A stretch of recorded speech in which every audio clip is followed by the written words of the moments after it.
Thank you all. What a wonderful panel you've had today of exciting people from different areas of U.S. life, remarkable life experiences and work experiences, all who have a common feeling about this very important issue. And I won't try to take too long, but I do have a few things to say about this issue.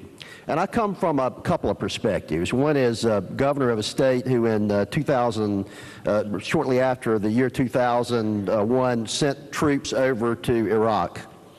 I would go with our National Guardsmen who are living on those trips and their families and send them off. And I thought, they're doing a real mission for the United States here. So I want to make sure that those who gave their time in Iraq and those who gave their lives and those families, it was worthwhile.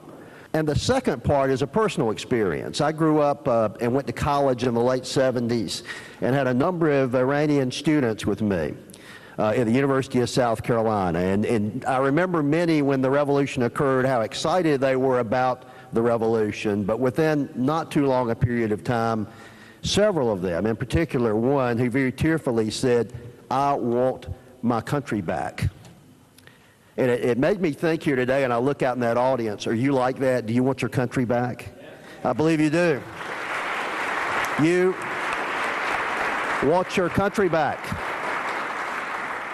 And that's a very reasonable position to take, to have your country back. And it's so important for our country that we have a vital, stable democracy in Iran, and that we have a nuclear-free Iran, and that we have a strong country and we have a strong economy in Iran that includes the expats around the world who have a chance to participate in that wonderful country and move it forward as a truly democratic country. And that's why this issue we talk about today of Camp Ashraf is so important, because those people in Camp Ashraf are fighting the good fight, the battle, to try to restore democratic rule to Iran, and we cannot abandon them in that process.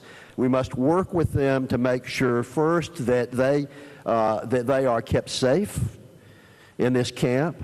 I saw those terrible atrocities and looking at the film of what happened there. We need to make sure that those residents there are safe at all times. We need to make sure that the U.S. government is actively involved in making sure that safety and security is provided to the residents there. We need to recognize those strong democratic institutions. I mean, who would have known that at Camp Ashraf you have a parliament there that's represented not just by men but by women as well. In fact, the leadership is women. Who would know that in the United States? I mean, it's refreshing to look at what's gone on there. And we as Americans need to make sure that those democratic institutions are preserved there, that the good work that people are doing there is preserved, and that most importantly, as we try to come to some resolution of where people could be repatriated around the world, that the safety and the security of those people that live there is guaranteed by the United States of America. That's what we need to do.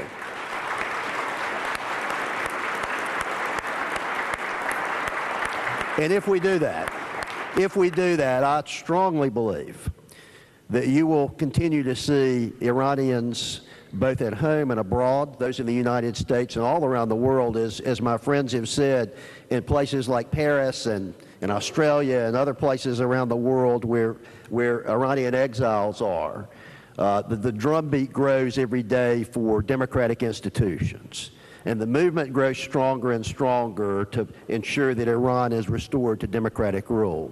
Those people at Camp Ashraf are an important part of that, of making sure that that happens. And we need to make sure that they are not abandoned and that they join hands with their compatriots, both here in the United States and around the world, in restoring the great glory to the country of Iran. Thank you very much for allowing me to be a part of this.